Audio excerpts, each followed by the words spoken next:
Hello, and welcome to the NHL Best Bets. Yesterday there were three games of NHL playoffs. We had a pick for two, and very even games overall. New York Islanders, Pittsburgh went to overtime. Their Islanders trade deadline acquisition. Kyle Palmieri scored his second goal, and that was game winning for the Islanders. They upset Pittsburgh in first game, so red mark for us. But then other underdog, Minnesota in Vegas, also overtime. This time it was 1-0, so no goals in regular time, but in overtime Minnesota made a game-winning goal and took a first victory in this series. Tommy, how do you see these games? Very even and some minor surprises. Yeah, definitely the playoffs have started now, and the underdogs, of course, took the victories in these two games. Pittsburgh Penguins were a better team in two of the first periods. Then they gave out the keys to victory to New York Islanders in the third one. Islanders were more active, more aggressive, more physical in the third period, and deservedly took the game to overtime, and then in the overtime managed to score the goals. Overtime's always a coin flip, especially in playoffs where the teams are evenly matched up, and the same sort of exhaustion through the 60 minutes and then the overtime. So it's always a question what's going to happen. Penguins could have scored as well, but this time it was the Islanders. Not too disheartened from this pick. Penguins were a little bit better. Maybe their goaltender did not play very well. I do think that Penguins are in a little bit of a questionable situation with the goaltenders, and have been since Marc-Andre Fleury left a couple of years ago. I think Penguins have won only one playoff series since the departure of the Flower. So not a good situation, but I do think that Penguins are ready for a bounce back, and they will learn from their mistakes. And talk about Marc-Andre Fleury, it's a donkey bridge through this other game, Vegas, Minnesota, which we picked correctly with massive odds for Minnesota. Also a coin flip kind of a game. Both goaltenders, brilliant match, especially from Marc-Andre Fleury, who made a couple of magnificent saves there. Doesn't look like he's a somewhat 36 years old guy. He looks like a young kid there with his flexibility, and he was the key reason how Vegas was still in the game until the overtime, because Minnesota was the team that created more chances, and Vegas faced the same issues as last year in the playoffs. They couldn't score. But all due respect to Minnesota's defense, they played extremely well in front of the goal, kept away the Vegas offense from A-grade chances, and then Cam Talbot took the rest. So a very nice win for Minnesota, who are still definitely underdogs in this series, but something to look out for is the brilliant defensive play of Minnesota, how Vegas can and try to find some keys to unlock this very good defense. That's true, and Vegas, even though they outshot Minnesota 42-30, they didn't have too many great chances, like you said, and Minnesota for sure had more this kind of A-grade chances to score. So if this continues, similar kind of deja vu like last season playoffs will come to the Vegas fans' minds for sure, because they are a dominating team, but just cannot create good chances and cannot score. Yeah, with this sort of play, I'm sure they will find ways to score more goals, but at the same time, they do need to keep their defense intact and not allow Wild as many chances as they did now. They had a couple of very good chances to score, but Fleury was the guy, to the man of the match for Vegas for sure. But rarely have I seen a game that there is no goal scored in 60 minutes being so entertaining as this game was, with a lot of physicality, a lot of pace, and all these good individual efforts as well. So a great matchup overall. Yeah, and then the third game last night, the state championship in Florida.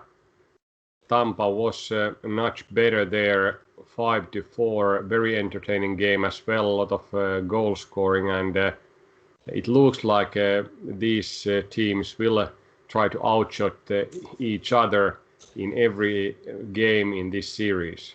Yeah, I think that is the DNA of the current Florida Panthers, is to play offensively, outshoot their opponents, score more goals, because they're not that good defensively. But it's quite interesting to see that Tampa Bay now went along with that sort of game plan, maybe because they were forced to. They were chasing after first period and then came from behind to win it. But interesting matchup as well, of course, these top teams.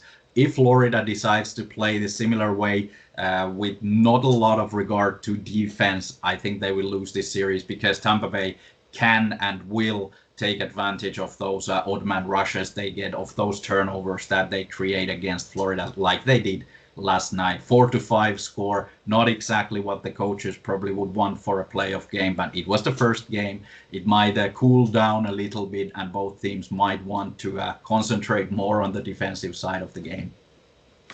Yeah, it's interesting to see how Florida responds second game at home, because if they go 0-2 Tampa, it's maybe too deep hole to dig out from there.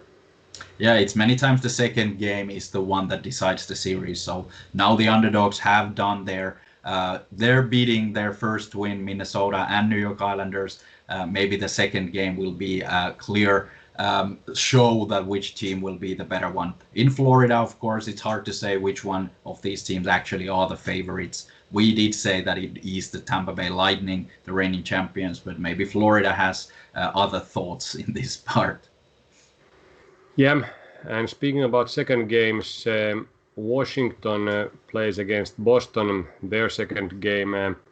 We still think that Washington has the value. They are underdog by the bookmakers, but it's 50-50 chance for the simulation. So plus 117 odds for a home team to go 2-0 victory here, and or 2-0 lead here in this series. Some issues with goaltending, but we'll see how veteran Craig Anderson will perform when stakes are higher than his usual games. And another game, we are continuing to bet on underdogs in the first game. This time Nashville goes to Carolina. They played very good preliminary playoff games against Carolina to close their regular season, won 2 games in a row. Carolina didn't have too much to play for, but still Nashville can create surprises. They have been playing well during the last few months, and they have many tools that playoff team requires. Extremely good goaltending, good defenders, and also capable scorers in offense. Yeah, we're getting excellent odds again for these games. Capitals we picked already in the first one with nice odds at home. They did win eventually in the overtime. It was a close game, much of a coin flip. Despite Capitals losing their number one keeper at the moment, Vanecek, to injury, he's likely out tonight. Craig Anderson, a veteran, starting in the goal.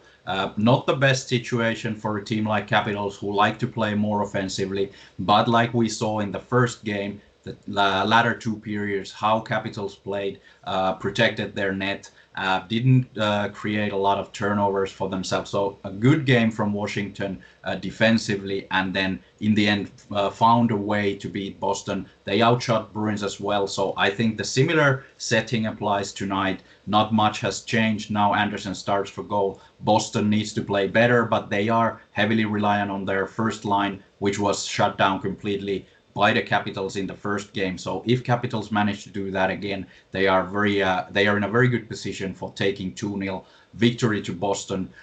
It is a coin flip of a game, but in the simulations we have a little bit more than 50% going for Washington Capitals, and with these odds plus 117, it's a no-brainer. There is nice value there.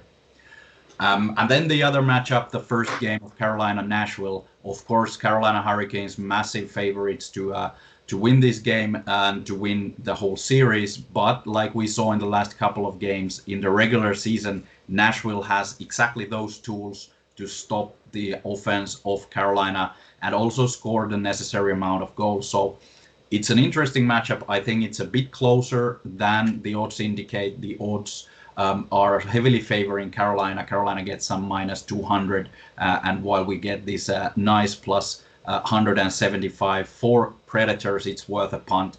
In the simulations, 38% chance for Nashville, so it is about 5% more than the odds indicate. So nice value. Predators do need to play a perfect game in order to win Carolina, but we've seen that they are capable of that if their goaltender plays as Juuse Saros has now played in the latter part of the season, one of the best keepers in the league, and if their defense stays intact and they are patient enough to find and wait for their chances to score those couple of goals needed to beat Carolina Hurricanes. Yeah, I think Saros has been the best goalkeeper since he came back from the injury in the league, so that's key for every team that wants to win Stanley Cup, that there is a goalkeeper that can basically single-handedly win the games like he has been doing. Then third game, Colorado starts their Stanley Cup journey against St. Louis at home. Colorado massive favorite both by our simulations and bookmakers, so not too much value there, but do you think it would be high-scoring affair like Colorado used to have during the regular season, or are they going to first shut down the St. Louis offense and then score here and there a few goals?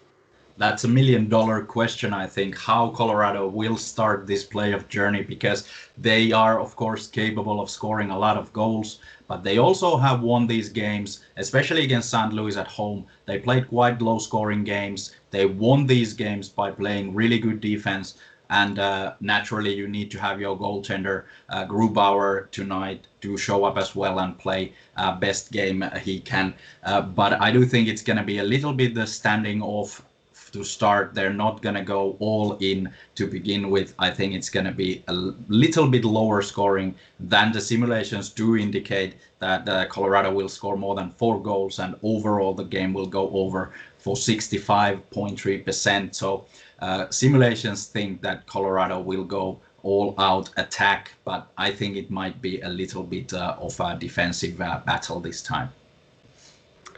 Let's see how that interesting matchup goes, because another team is very offense heavy, and St. Louis has won Stanley Cup by defending and grinding opponents. So this is maybe also this kind of generational discussion that in the past these heavy defense teams were very good in playoffs, but now most of the top teams have a good offense that is required to score a lot of goals. So this is a very typical matchup between those kind of different DNAs.